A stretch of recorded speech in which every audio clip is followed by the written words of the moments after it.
going to Houston or what?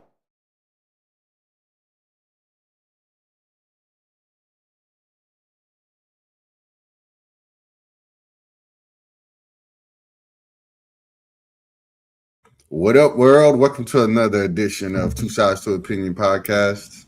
I'm your host. I got my compadres, as I always do, Coach Josh and Mr. Jones. How you fellas doing today? Doing great. As you guys know, we had a great, baby. pretty busy week sports to catch up on. Let's jump right into it.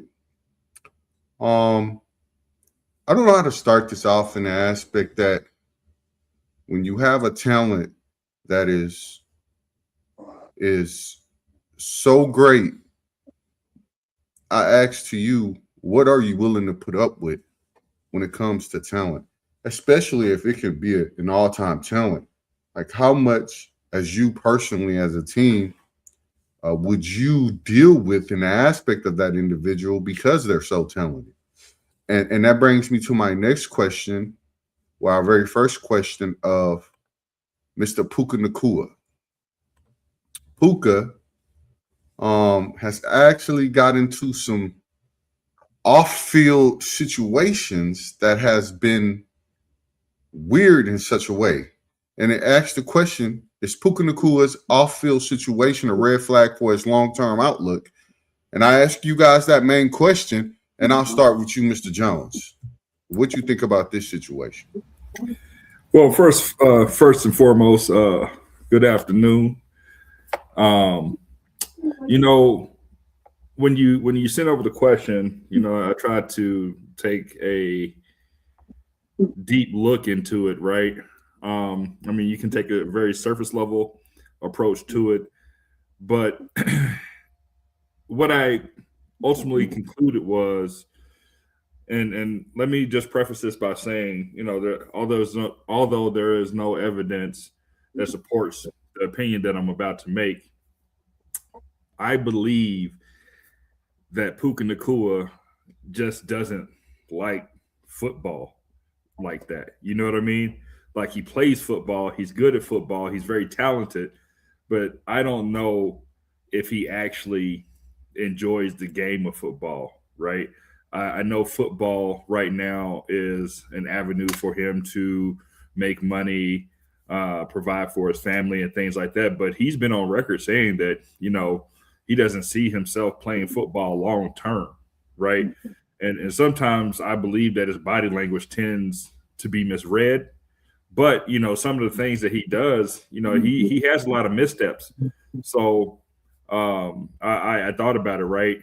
Someone of his stature, you got people, that the Rams would put in place, right, after a few mishaps to make sure that, he doesn't have too many more missteps, right?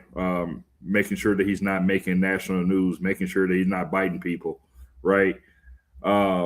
Like I said, it just seems like football is just something to do for him, something that pays the bills, something that he doesn't really take too seriously. I mean, he may enjoy playing, but I don't know if he loves the game of football. He's had some bad interviews. He's had some poorly misplaced jokes. And all in all, I think he's a very emotional player, a very emotional person. And all that being said, like I said, I'll just wrap it up. I just don't think – I think we've all played with people who are supremely talented in a sport that really just don't like the sport. However, they are, again, supremely talented. And coaches and friends and family try to tell them how good they are, but they just don't seem to care. And I think that's Puka Nacua in a nutshell. No, I agree with you. He has some things he really has to look deep down inside within himself and ask him how important is football. And you gave a few answers to as why football might not be number one on his agenda at the moment. But I want to let Coach get in. Coach, what do you feel about this whole situation? And what do you feel about the long-term outlook of Puka? Did they suspend him yet? Well, no, it just came over. She just filed for. because it just didn't, and we're not gonna do that. They've been having this evidence since last night. Did they suspend him yet? No, they ain't suspended him yet. Well, that give you your answer right there, buddy. So on how they feel about going further with him. Well, you kind of got to let it do its little due process in the aspect. She did post a picture of him biting him. Oh, so this the first time he didn't have some stuff that's detrimental to the team? Nah, it's not. All right. And we done seen people get suspended before for first offense. But this is also second not offense. this is also not the beginning of the season or in season, as I would say. You have time to take a long-term approach. I mean, I'm just giving a sense that you don't have to come up, unlike if we were in season when you have to come up with a punishment or a choice soon. You don't have that at the current moment. You have time. They didn't even make a statement yet, bro. They did. They acknowledged that there's an ongoing investigation, an aspect of Puka. They did. I ain't talking about that kind of statement. What kind of statement are you talking about? Here's what I say. He already got in trouble. He's doing some things. Go ahead. Yeah. I mean, it's a pattern. Yeah, no, agreed. It's a trail. So where would you lean towards how important? Well, where would you lean to what it looks like? Is he going to be around much longer? Is he going to be in the league much longer? What are we looking at in the future outlook of Mr. Puka Nacua with what he's shown us is what I'm asking. Nothing. I mean, the team don't really feel that bad right now. So he good. He good. He's good. The team don't feel that bad. I mean, man, you said some controversial things and things that might have hurt some people's feelings and things that's not appropriate, things that's not politically correct, things that's not social media correct. And then now you're on video biting people. Yep. And you assaulted a lady, correct? And called her anti-Semitic names. No. You assaulted a lady. And this is a league that is, they don't play behind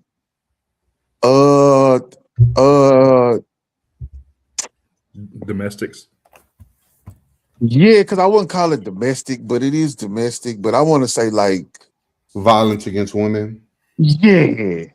So, I mean, man, we done saw this already. Like, yeah. And we done saw when the video came out. Hey. Well, before I get started, I'm gonna give you guys a list of concerning off the field things. Hold on, really quick. What I did want to add and get Coach's perspective on.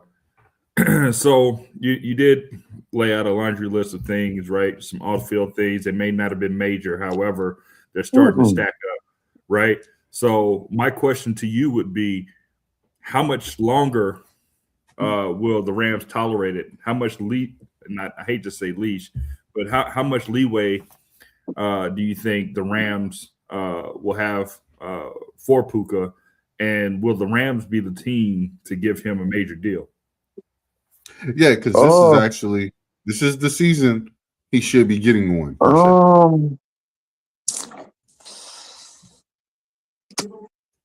Again, they didn't say nothing. They didn't come out with anything to say, hey, we don't condone this. So I just hope you don't keep poking the bear. Because that's what it kind of looks like he's doing right now, that he's poking the bear. Like, what y'all gonna do about it? What y'all gonna do about it? I'm gonna keep doing this. What y'all gonna do about it? And it's nothing illegal.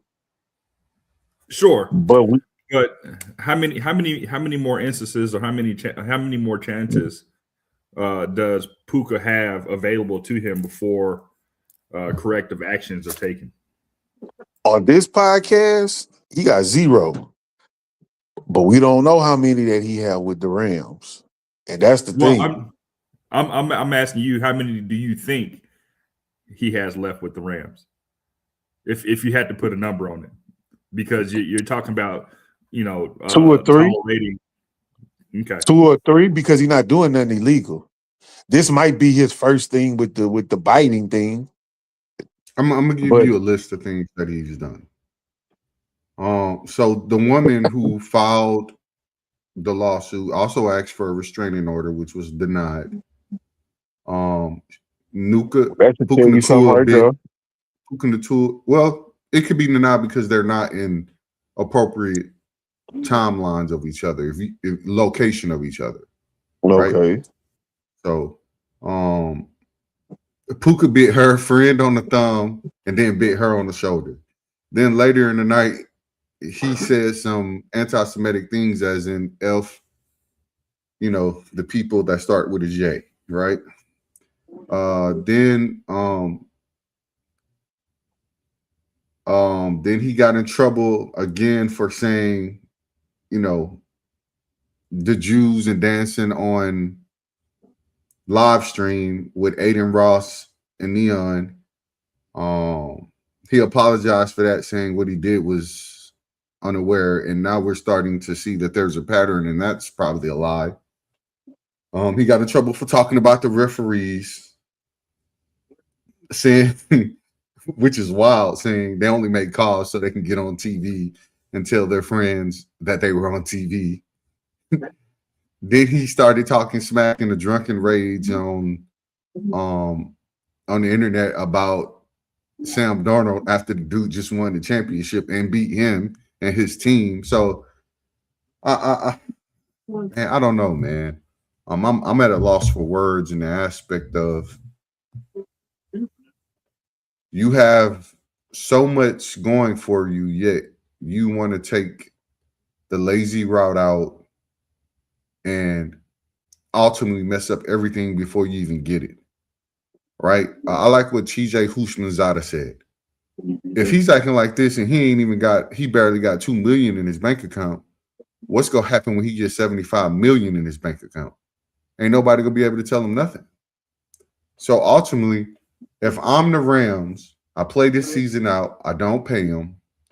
I wait till we get to the end of the season. I see if he's learned anything. If there's any incidents in the season and we don't win a championship, I'm trading him. What if they do win a championship? Then you don't trade him. No. Now I'm just being honest. And you pay him.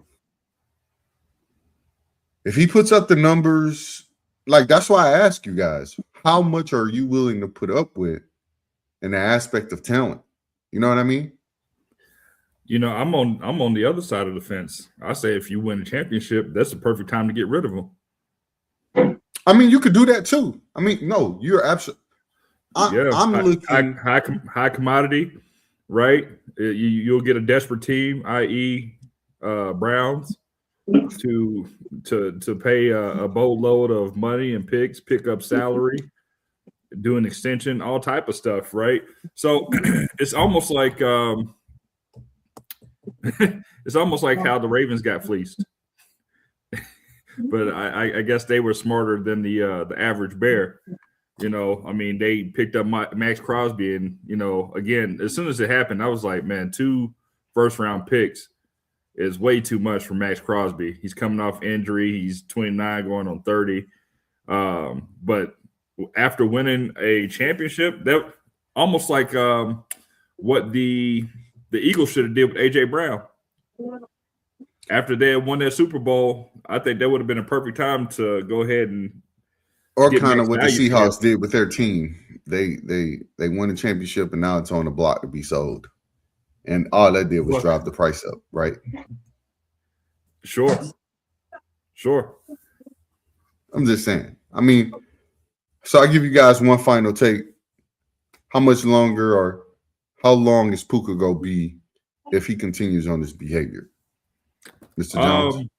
Yeah, so I tend to agree with Coach. I think he's got 2 or 3 more minor offenses. I think he has 1 major offense before they take a strong look at some punitive actions. And even if they do give him a contract, you may see something with some language just like Kyler Murray, right? Because Kyler Murray was not watching tape, and they had to put in a clause that he would watch so much tape and not play Call of Duty, right? So there may be some type of language, and we don't normally see stuff like this, but you may see something in his contract that says that, if he gets into any incidents off the field that causes national attention or bad publicity for the Rams, that he owes or has to give back a certain amount of money, or he doesn't get a certain bonus, or something to that effect. So you may see something unique when it comes to contract negotiations. But I think he has 2 to 3 more minor offenses and 1 major offense before the Rams take action. Got you, Coach Josh. The same. Got you. Like, they really not. Man, it is as long as they can keep the media attention down. As long as they can say Rams more than Puka, then they good. You know who it reminds me of? What's the dude that's at Ray? Not Ray Rice. Wow, wrong person. What is his name? Is it the receiver for the Chiefs? The Rice kid. Yeah, Rashay. Right. Yeah. I'm happy. Well, no, I'm not. He's happy that Puka Nacua is in the limelight because he was also another one who had multiple things happen and constantly continues to happen. And I don't necessarily know how much longer he has before he's in this. Well, he's in this same boat already. Yeah, he been having illegal crimes. Yeah, that's what I'm saying. Yes, exactly. Yeah, we're gonna keep that. I mean, we're gonna keep an eye on it. Yeah. So I mean, for me, if he does anything major, it's a wrap. I think he goes somewhere else. Where do receivers go to die? Tennessee. He goes there, and is what it is. Not Tennessee. Speaking of dying, he's gonna be in Atlanta with Kevin Stefanski. Oh, that's where receivers go to die. Speaking of dying, have you ever just got so mad because you know that you got to face this one team, but they always put them in the same bracket as you, and you know that you already have trouble with this one team, and even though they put you in the same bracket, you get mad, right? Because you got to see them so often, and you ask yourself, why they continuously put me in that same bracket when there's 3 other brackets? And the reason I bring this up is simply because we actually had this happen in women's basketball, where the young lady, Miss Felicia Leggett-Jack, which is the coach of the Syracuse women, basically came out and said that she doesn't understand why the committee continues to do Syracuse the way they doing her and the team as they continue to be in the bracket with UConn. So it brings to the question, is the Syracuse women coach being treated unfairly in this situation to the tourney in regards to UConn? And I'll start with you, Coach Josh. How you feel about that? I mean, man, she got a legitimate gripe, bro, because when you get to this stage, man, it's all about matchups. Mm-hmm. And you trying to get as far as you can. And man, like, especially this year, man, you meet up with UConn, you like, man, what? Come on, bro. When you probably thinking if you was in a different side of the bracket that you could probably meet up with them later in the on Final further. Four. Yes. Yeah. So, man, I do get it. Oh, that's horrible. No, but I agree. I agree, No, Coach. bro, that's just No, please. Yeah, no, please. You got it. I agree. So I'm gonna give you a little rundown. So at first I thought she was tripping, right? Like I thought, yeah, me too. It was wild. Like, so do you know who the last 7 times that the Syracuse women made the NCAA tournament? How many times do you think they saw UConn? 7. 5. 5 times they met UConn and lost all of them. She's been the coach for the Syracuse for the last 4 years. The first year she didn't make the tournament. The year before that, the year after that, she made it. Lost to Syracuse lost to UConn in the second round. She didn't make it last year, made it this year. Who she get again? UConn. I get it. No, like I get it. Like out of all the teams you could put me with, you constantly put me with UConn. And this is going over the last 7 times that they've been in the tournament. They've gone against UConn. Like they met them early. So at some point, she's kind of not wrong. Like she's not. Okay, I'll let you go. Go ahead. No, let me. I just want to ask you a question. Go ahead. So you said that she's been the coach for 4 years. She's only made it to the playoffs twice, correct? Correct. Okay. So there could have been a potential if she had made it all 4 years that the 2 years that she didn't make it, that it could have been something different, correct? Well, no, I get what you're saying, but in the same sense, I'm taking a little step further because I had to do there's only one time. Well, in those last 7 times that they made it to the tournament, they've met UConn 5 times. One of those times was in the national championship. Okay, so that though it doesn't really. I mean, this is what they mean when they say if they don't see UConn early, then they make it. Each other time they lost in the second round because they ran into UConn. So let me ask you another question. So when they met them in the championship, what happened? UConn beat them. So if they met them in mid-round, what would happen? They probably beat them. If they meet them early, what would happen? Okay, see what you fail to realize. No. I get what you're saying. Sure. They're beating them, but she gets extra money if she makes it to the 3rd round. She gets extra money if she makes it to the 4th round. And she might get a bonus. Yeah, and she might get a bonus. School gets more money if she makes it to the 2nd round. So I understand. And she might get a bonus.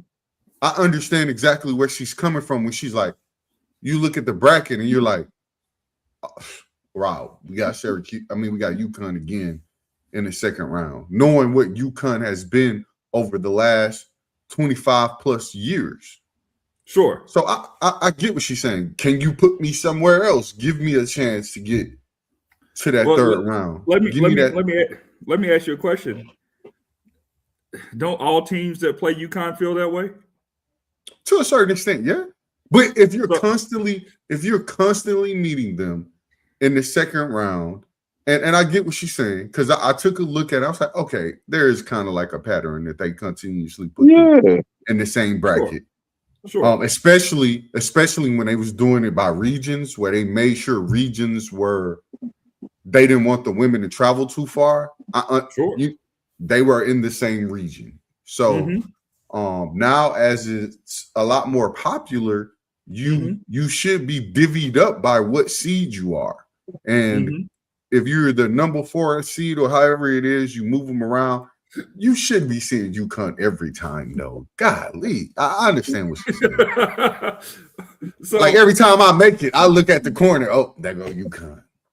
You wake up, and you go downstairs. You getting a good stretch because you just finished your game and you like, who we playing? UConn. Sure.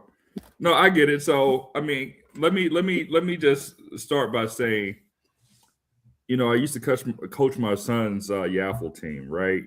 Trisco Vista. Trisco Vista was the premier team they were beating everybody, right? And then it was us, right? So we always met in the championship game, right? Okay. But Let- even I'm- in the hold on, let me- even in the season, when we played them, we lost, and we Okay. lost big, right? Okay. So anytime we played them, we already knew it was going to be a long day, right? For Let me- us, but- go ahead. Let me ask you a question. I'm gonna pause you right Yes, there because I yes, want to sir. ask you a Yes, question. sir. Mhm. Okay. Now, say you got three other leagues with you, right? Mhm.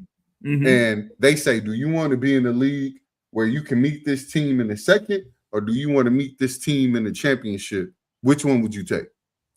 Well, see, I'm a competitor, man. I No, want Joshua Jones. No, No, I answer want that question. Do you want to meet Yeah. them early, or No. do you want to meet them late? Because I want wanna to meet see- them on that. I want I to meet want them with I all want to the see. marbles I on want. the I line. want to see. I want to see you whenever I see you. Matter Coach- of fact, I want Coach to Josh, see. I want to be be the one to honest, put you Coach. out. Where you want to meet that team at? I'm gonna give you a better scenario. I'm gonna give you a better scenario. They got 3 other leagues, Mm-hmm. and for every round you go, you get a $10,000 bonus. Now I know these people are in my league, and they don't whoop me, but I'm like, hey, I'm about my money. I know So over here So you're saying I got a fighting you're going to chance. lose eventually, and you just want to make a few extra dollars before you lose. I mean, Well, bro, you don't want to No, lose I mean- early and not make no money. I mean, but I mean, golly. So essentially what you're saying is, essentially what she's saying is she wants them to be in a different bracket, hoping that another team beats them so that they don't have to play them. No. She may be What she may be getting a bonus that- for every that's- round she that- go to. give me Sure. the opportunity to meet them later on. Yeah. I don't Or- want to see or- them every time Well, in the that's second round. but that's what I'm saying. So you also have to look at the other side of the coin, right? Because if we're put into a different division, you could say it that way, but you look at the other side of it, right? And it's what I said, as far as I hope somebody else beats them, so I don't have to play them at all, and I can get to the championship and win and beat someone. Yeah, I mean, bro. Hey, bro. I know. I mean, that's good sometimes- too. Yeah, I mean, I get what you're saying. You're Yeah, like it's all you about say, matchup, Jones. You're a competitor, Sure. so you want to go through them. Not everybody wants to go through everybody. What? I'm just Okay. being honest. Okay, Sure. That's the realest. hold on, Sure. I mean, Marcus. I Hold don't- on, Marcus. Go ahead. Stay if they on the other side of the bracket. It just happened. UConn winning. Come to Sweet 16, 2 people go down with knee injuries. Hey, bro, that helps me. Okay. I understand what the young lady's saying. Like I get it, bro, and I get what she's saying. And then the only thing that made me kind of skeptical or worried about what she was saying was I had to go back and look. The last 7 times that they made it, Mhm. 5 times they were in the same bracket. Well, 4 times they were in the same bracket. So that's over 50% of the time that you playing UConn somewhere down the road early, which they were. So let me ask you this then: where do we draw the line, right? If she makes this request and other teams is out here getting beat down, right? And they be like, "Wow, shit, I don't want to play Syracuse. I don't want them in my bracket." Like, where do we draw the line? I don't think she said it like that in the aspect that she don't ever want to see UConn. She's saying, how are we getting them back to back to back when we make it to the tourney? We always in a bracket, which she was absolutely correct.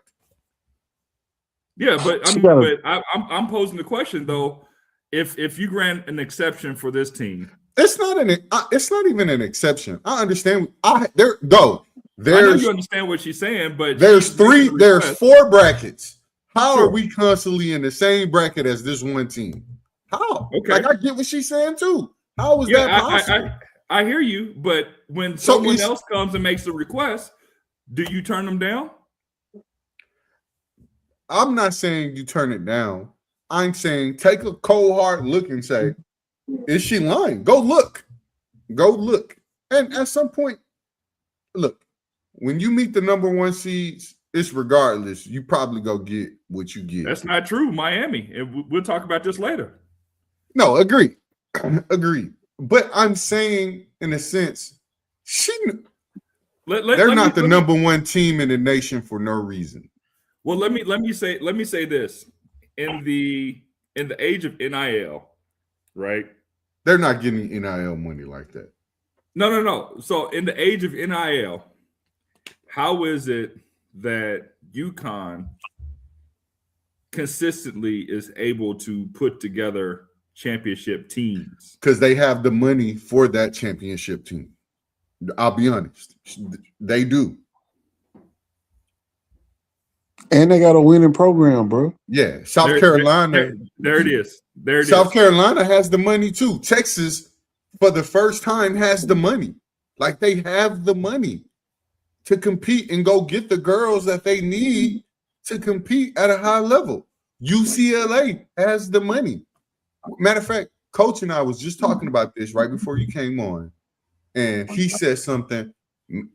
He was talking to another young coach, and they said, man, if I had the money, I would love to go and get these girls. A lot of them don't have the money.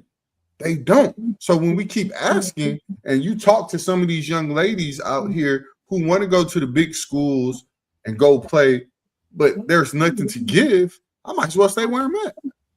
So Syracuse University doesn't have a budget for NIL? Not for the women, I don't think. And I'm being honest. U of H doesn't have the money. So I'm not surprised Syracuse don't have the money in the aspect for the women's side. I'm just being honest.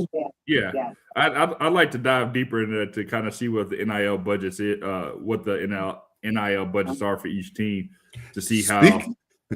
Speaking of NIL, since we're on that topic, let's go ahead and move to our next question. And man, NIL been a hot topic, especially in college football, and it begs to differ. And I think we all have the same mindset to some degree, but it begs the question of, is college football facing a genuine problem with how NIL is being handled?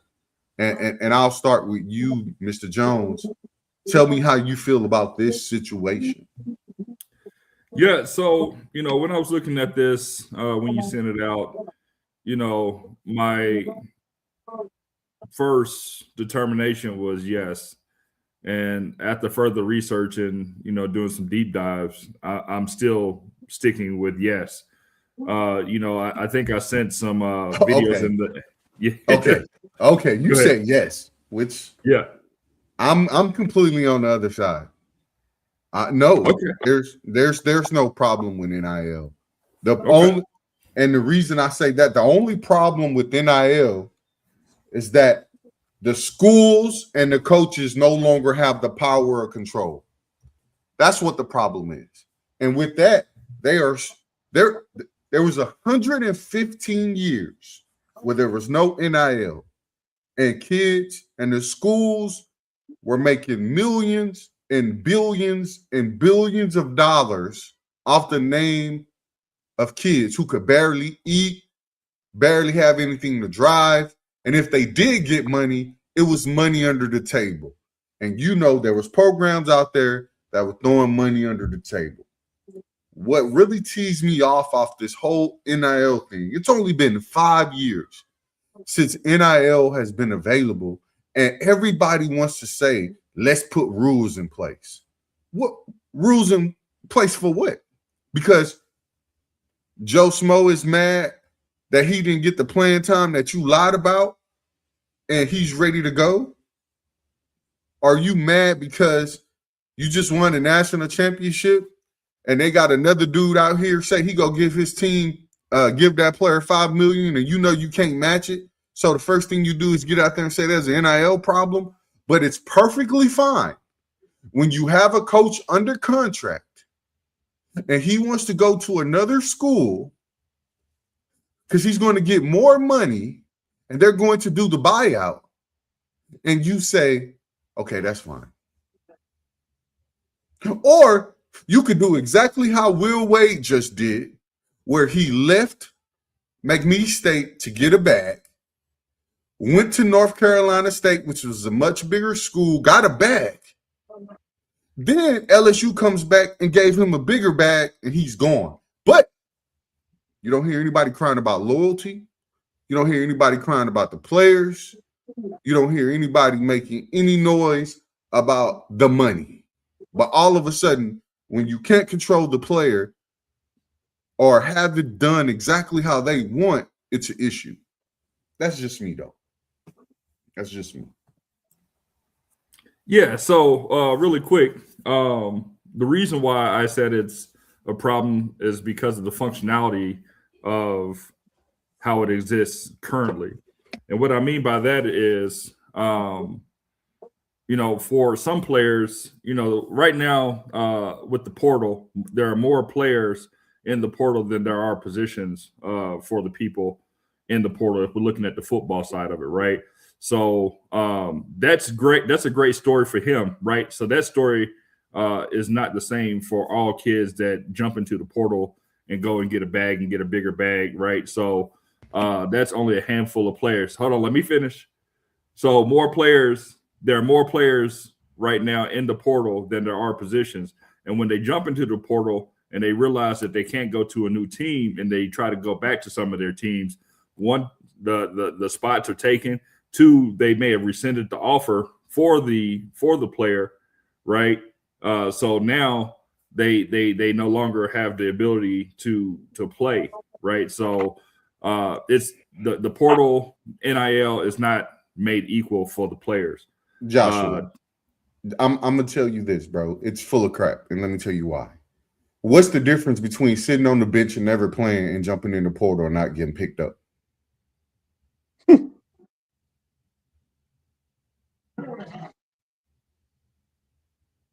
What if your coach told you to jump in the portal? But I'll just ask you a simple question. What's the difference for sitting on the team and not playing and jumping in the portal and not getting picked up? What's the difference? None at all. Well, there's a lot. I mean, I still get to practice my craft. I can still go to practice. I'm still in school. There's a whole lot of things that you do know. You do know that's the wasted year, bro. So this is what they don't tell you about when they want to make the portal look as bad as it possibly can. Because if they make it look bad, then guess what? We can get rules because they've never cared about the players. Let's stop acting like they always had the best interest of the players. No one has said that. No one said that. Yeah, but when you come and you say, you gave me those numbers. What was the numbers? There was more people in the portal than spots available, right? Yeah. That makes the portal sound bad. It does, right? It's like, oh, man, we care for the kids. We don't want the kids out there. If you're not playing compared to in the portal, and I want you to know, these kids know if they jump in the portal that if they're not going to get picked up, they're not going to get picked up. They know these things.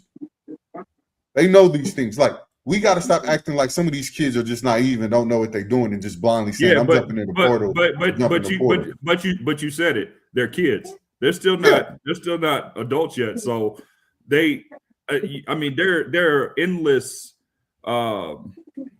stories about even people getting to the NFL and not knowing proper financial literacy and getting fleeced, right? And people say, "Oh, well, they should know better." How would they know better if they never had that type of money, if they never had these type of opportunities, right? No, we're talking solely about the portal. Same thing, right? So they're getting bad advice from people that are around them. But we never had the portal before. You got to remember that. This is just year 5 of the portal. So you got to remember back then you couldn't leave the school unless you graduated and then you was going to go get your master's, basically. Sure. So that was the only way, and you only had 1 year of that eligibility.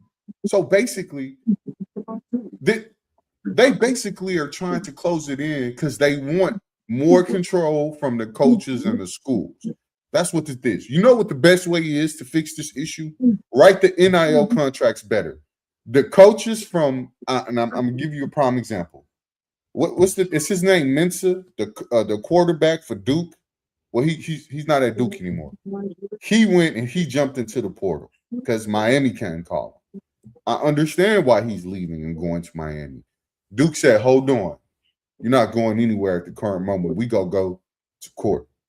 And in there, in the agreement, it wrote, "Hey, you couldn't leave the school for 2 years. Once we gave you this money, you got to pay us the money back. And you got to let us know in a timely manner that you are going to jump in the portal to leave." He did absolutely none of that. You know what happened? They settled out of court because you want to know why? They had the paperwork. Like if you have the paperwork done correctly and you have it written, because what happens now is most of these guys who are big names and go get this money or bag or whatever from the NIL, then they should usually have an agent of some sort who helps them write or sign to a school that actually knows exactly what they're doing with word and paperwork. If they aren't doing that on the school's end, then that's their fault and it's their loss. So I think you also helped prove my point too, because I was going to talk about contracts. There was a contract with I forget who the player was, but I think he ended up leaving early, and instead of saying, "Hey," because I think they're trying to take him to court now, they're trying to get him for the monies that weren't paid to him through the life of the contract and not what was paid to him, right? So they're not trying. We talked about this. Yeah, so they're not trying to recoup the money that they did pay to the player. They're trying to recoup the majority of the money that was never paid out to the player, right? So that's a problem, and that's why I'm talking about the functionality of it, right?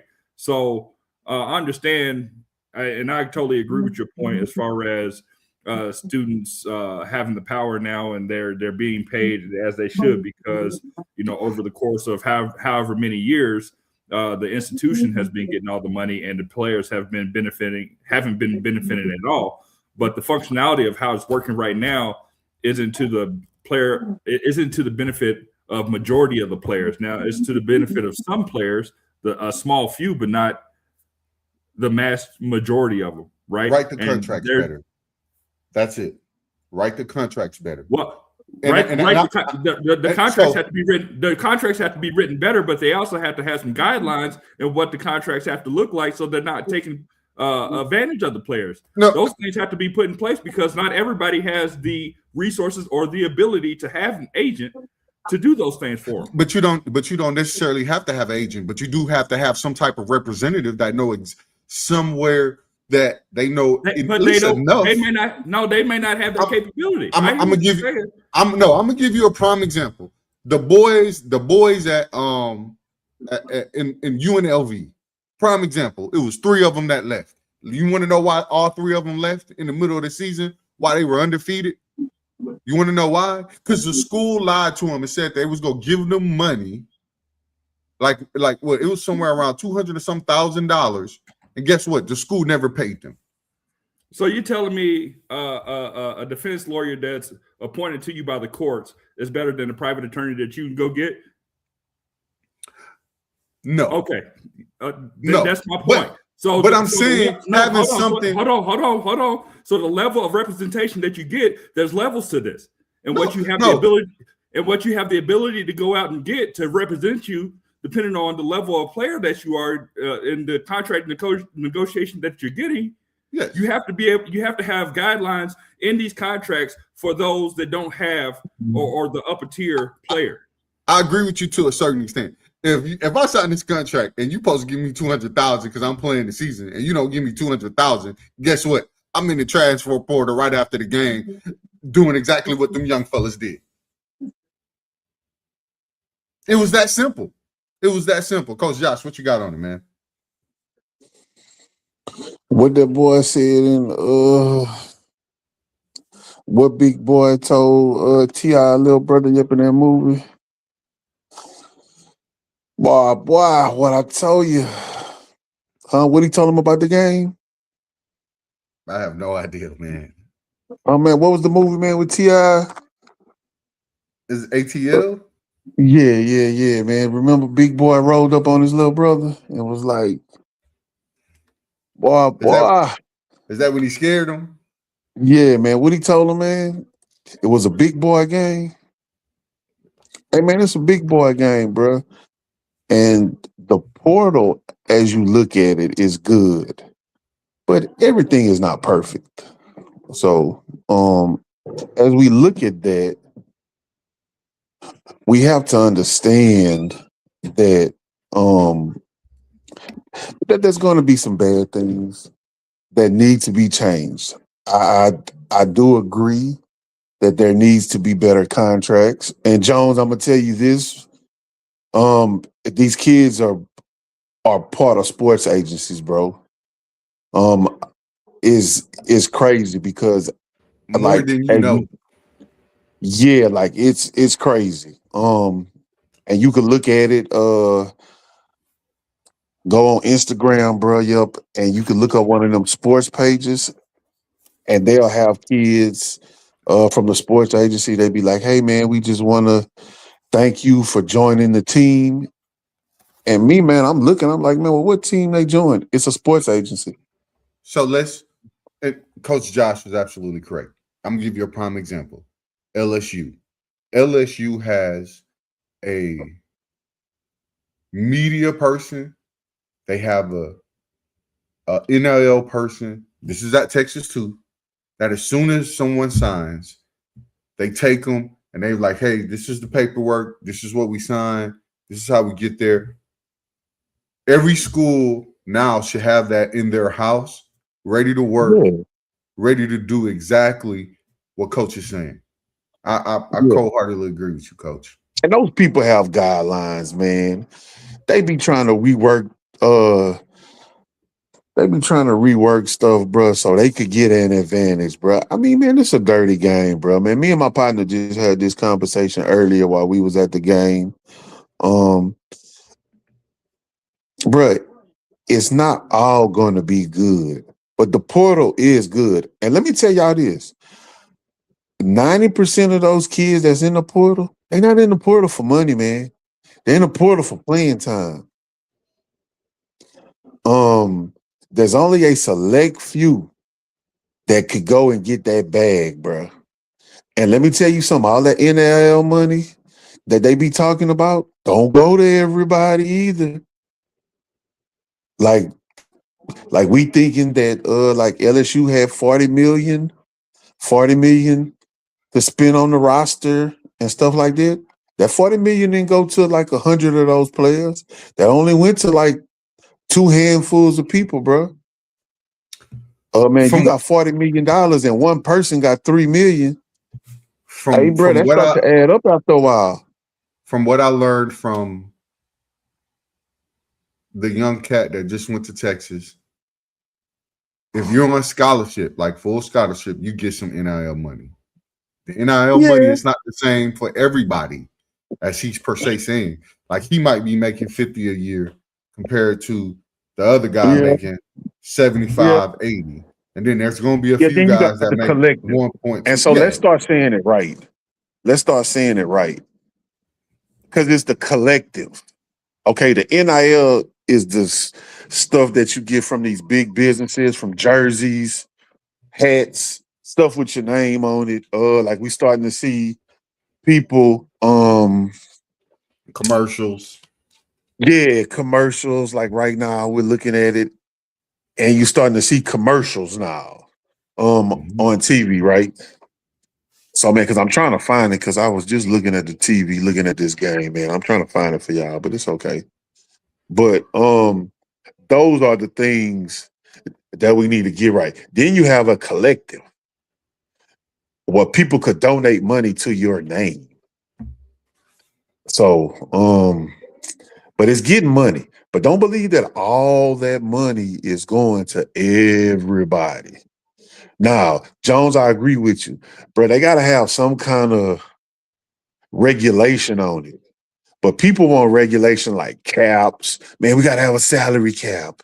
Man, those kids can't make that amount of money. Man, I don't want to sound like the old dude and be hating on them. Man, them 18-year-olds don't need to have that money. Man, that's not cool, bro.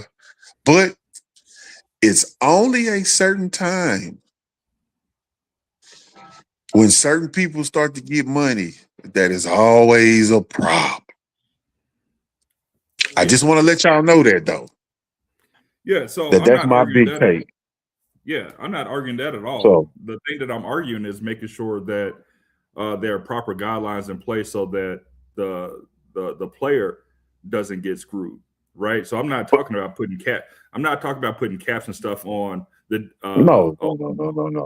But that's the big talk, though. That's the big talk. So let's. I'm gonna ask you all one question. Currently, right now, is the player getting screwed with NIL? Is that how you feel? Nah, I don't feel like. I don't feel like that either. What about you, Mr. Yeah. I think that's what I'm saying. I think you guys I think people are looking at the top of the scale. I don't think we're looking at the. I'm asking. Hold on. I know. Let me finish my answer. So what I'm saying is, in general, there are a lot of kids that are still getting screwed on these contracts and stuff. And when you're talking about these agencies that these kids are a part of, there are still different. There could be a tier 1 player in the same agency as someone who's not as good, and they still won't get the same attention as a top tier player. And they will. And now we're still seeing that some of these kids are getting these bad deals, right? And they're with agencies. So if what you were saying is true, and they're with these agencies, and they have proper representation and guidelines and all the other stuff, how are these bad deals still being accepted? Let me ask you a question. The checks are not getting written. Let me ask you a question. Getting written. I'm gonna answer that question with a question. In the NFL, are there still bad deals? Yep. Sure. You're gonna have bad deals, bro. It is what it is. But you're talking about, but now you're talking about pro players. So are we talking about college athletes being pro players? Because now we have a different conversation. If you're going to write a contract, then to me if you're going to write a contract, if you're going to write a contract, then they might as well be considered pros because they're gonna have to hold up their side of the obligation to cut. Yeah. I'm just saying. That's why they're about to start taking taxes. Well, that's what I'm saying. So they're gonna have to change the language on that because right now they're still considered student athletes. No, agree. But I'm with you to the point where we call them pros. Because if you're writing a contract where it has stipulation and guidelines, you're a pro at what you're doing. So let me tell y'all this. You know why they don't want them to be pros? Because they got to give them insurance. Union. That too. Union. Retirement and benefits. Yep. Union. And they don't want nobody to unionize. And then it's not, when you unionize, it's not for a few, it's for all. Remember that too. When you unionize, well, I said that whole when you use them trash.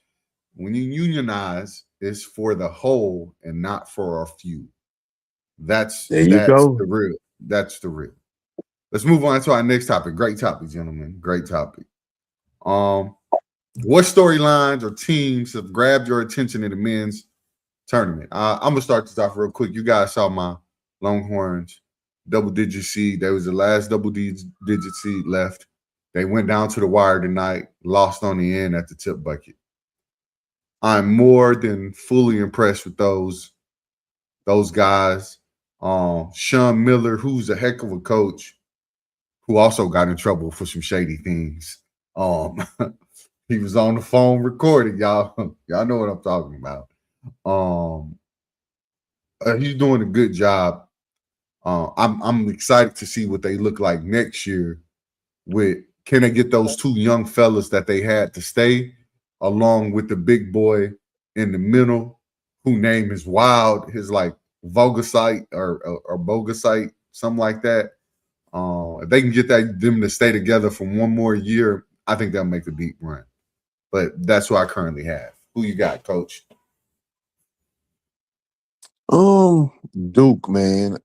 I really thought that they was going to, well, they did play better that second game. Like after we had talked. Not much better.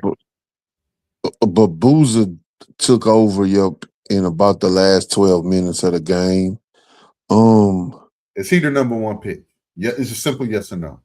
No. Your boy gonna be the number one pick.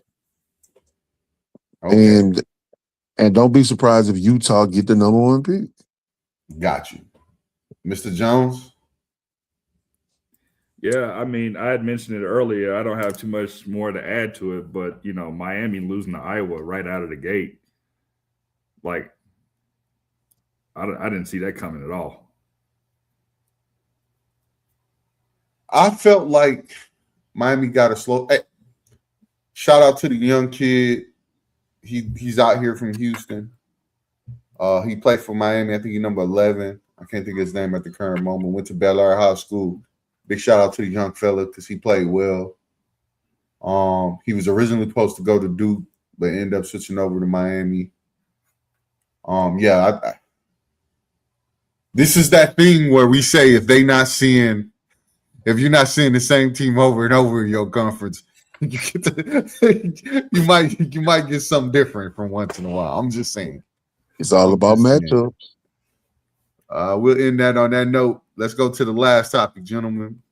As you guys know, today was the start of opening day, and it begs the question: with the MLB season underway, which players and teams are you most likely excited to watch? I'll start with you, Mr. Jones. I'm curious to see what Cincinnati's going to do. I think they lost today, right? Yeah, they lost to Boston 3-0. Yeah, I know everybody's talking about. They got a young core. Yeah, so I'm curious to see how well they play this year. That and the Guardians, I pay attention to the Guardians only because I'm a Cleveland fan. Ain't nothing wrong with that, man. They actually have a decent squad too. So they got a good manager. So what is it? Terry? What is his name? Terry Francona? Is that him? I had to look it up. That's who coaching them now. Yep, I thought he retired. Nah, he came back. Yeah, that was the dude for Boston, right? Yeah, it actually is. I think that's exactly who coaches the Guardians. Mm-hmm. What about you, Coach? Who you got? Man, I got two things. I want to see how these players that played in the World Cup, how they gonna look. Now that the season started, because if you notice today, man, my boy Skeens ain't have a good day.